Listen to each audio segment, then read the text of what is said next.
की कहानी। हेलो दोस्तों, आज मैं एक पिता की दिल के छू लेने वाली कहानी आप लोगों से शेयर करूंगा। यह दिल को छू जाने वाले एक पिता के जज्बातों की कहानी है। इस कहानी से आप लोगों को बहुत कुछ सीखने को मिलेगा। इस कहानी को लिखने का मतलब था कि पिता की भावनाओं को आप लोगों के साथ शेयर करूं। आपने माँ के बारे में तो बहुत कुछ सुना होगा, बहुत जगह पढ़ा भी होगा। माँ के लिए अच्छी अच्छी कहानियाँ लिखी गई है, लेकिन पिता के बारे में बहुत कम ही लिखा गया है। तो दोस्तों, इस कहानी उस पिता की समर्पित है जो अपने परिवार के लिए जी जाने से काम करते हैं, खुद की इच्छाओं को मारकर अपने बच्चों के सपनों को पूरा करती थी।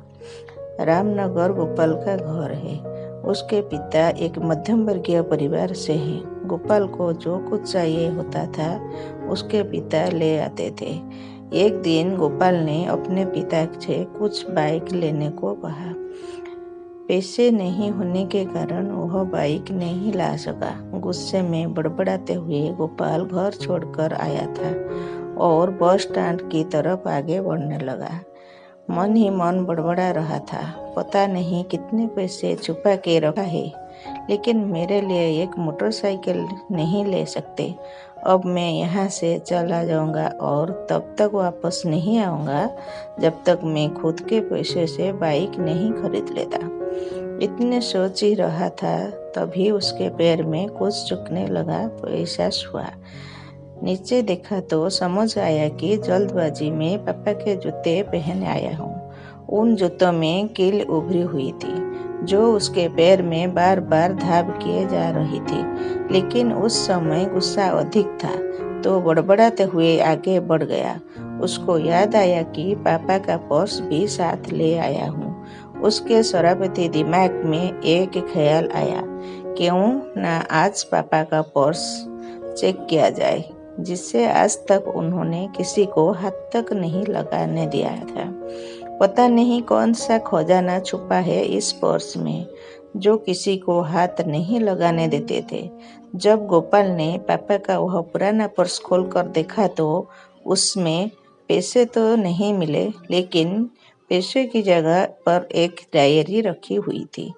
तब वह सोचा, ओहो, तो यहाँ खजाना छुपा रखा है। मैं समझ रहा था कि यहाँ पापा ने लिखा होगा कि किस किस के कितने पैसे लेने हैं और किसको कितने पैसे दिए हैं, लेकिन वहाँ गलत था। जब उसने उस छोटी सी डायरी में पहला पेज खोल कर देखा तो यहाँ पर जो लिखा था वह थोड़ा सीरियस कर देने वाला था। डायरी में जो लिखा था उसे पढ़ने के बाद गोपाल के चेहरे पर जो एक्सप्रेशन थे वह गायब हो चुके थे, क्योंकि डायरी में ऐसा कुछ नहीं था जैसे वह सोच रहा था। वहाँ पर उन पैसों के हिसाब लिखा हुआ था जो अलग अलग कामों के लिए अलग अलग लोगों के से उधार लिए गए थे। उसमें कुछ लिखा था 50,000 बेटे के कंप्यूटर के लिए। यही पूरा कंप्यूटर था जिससे गोपाल आज तक यूज करता था, लेकिन यह पता नहीं था उस कंप्यूटर को खरीदने के लिए पैसे कहाँ से आए थे। लेकिन आज पता चल रहा था। गोपाल सोचता था, मुझे आज भी याद है जब मैंने पहली बार कैमरे के लिए जिद की थी। मेरे पापा ने मुझे 2 हफ्ते बाद मेरे बर्थडे पर ला कर दिया था, जैसे देखकर मैं बहुत खुश हुआ था और मुझे खुश देखकर मुझसे कहीं ज्यादा अगर कोई खुश था तो वो थे पापा। अब उसका चेहरा से गुस्सा एकदम गायब हो चुका था। जब आगे का पत्ता पलटा तो वहाँ पर कुछ इच्छाएं लिखी हुई थी। पहली जो विश थी उसमें जो लिखा हुआ था, अच्छे जूते पहनना। यह बात को समझ नहीं आई। तभी उसका पांव अचानक सड़क पर भरे हुए पानी पर जा पड़ा और तभी पांव में कुछ गीलेपन होने का एहसास हुआ। जब जूता उतार कर देखा तो उसका तला टूट हुआ था। यह देखकर डायरी में लिखी बात याद आ गई। तभी गोपाल को माँ पापा की कही बातें भी याद आ रही थी कि कैसे माँ जब कहा करती थी पापा से, अब तो जूते पुराने हो गए, नए ले लीजिए, तो पापा अक्सर यह कहकर डाल रहा थे, जूते अभी और चलेंगे, अभी कुछ दिन पहले तो लिया था। गोपाल की आज समझ आ रहा था कि कितने दिन और चलेंगे। साथ ही साथ यह भी समझ आ रहा था कि पापा पर्स को क्यों छुपा कर रखते थे। तभी उस डायरी में पढ़ने हुए बस स्टैंड पर पड़ी बेंच पर आकर बैठा गया। अब उस डायरी में आखिरी पत्ता बचा हुआ था। उस पत्ते को जब पलट कर देखा तो वहाँ का कल की तारीख लिखी हुई थी। तारीख के नीचे लिखा हुआ था 50,000 रुपये बाइक से लिए। वह कितना पढ़ा हुआ, बस गोपाल की आंखों से आंसू। अब गोपाल जल्दी से घर की तरफ भागा, लेकिन जूतों को वह कील पाँव में अब तक बनाने में कामयाब हो चुकी थी। जूतों को रास्ते में ही निकाल कर फेंक दिया और भागते लड़खड़ाते हुए घर जा पहुंचा। लेकिन पापा घर पर नहीं थे तो समझा गया वह कहाँ थे। सीधा पास वाली बाइक एजेंसी के तरफ भागा। जैसे तैसे बाइक एजेंसी पर पहुंचा, पापा वही थे।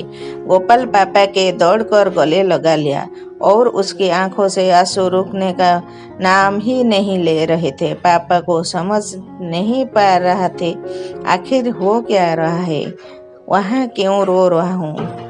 गोपाल पापा से कहा, पापा मुझे मोटरसाइकिल नहीं चाहिए, आप अपने लिए जूते ले लीजिए। अब आज से मैं जो भी करूँगा अपनी मेहनत से, अपने बलबूते पर पढ़कर करूँगा। दोस्तों, कहानी लिखते हुए आज मेरी भी आंखें नम हुई है। मैं आज आपसे कहना चाहूँगा, ठीक ऐसे ही होते हैं हमारे पिता। हम अक्सर देखते हैं कि हम अपनी माँ से हर बात शेयर करते हैं और माँ भी इसके बदले में हमें बहुत प्यार देती है।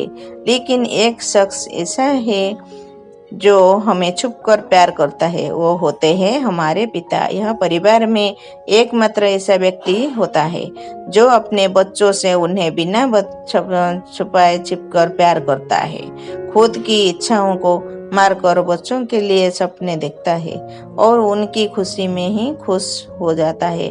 मुझे नहीं पता कि आप अपने पेरेंट्स की इज्जत करते हो या नहीं, लेकिन अगर आपके पास पेरेंट्स है तो आप बहुत खुशनसीब हो, क्योंकि इस दुनिया में बहुत से लोगों को तो पेरेंट्स का प्यार भी नसीब नहीं होता।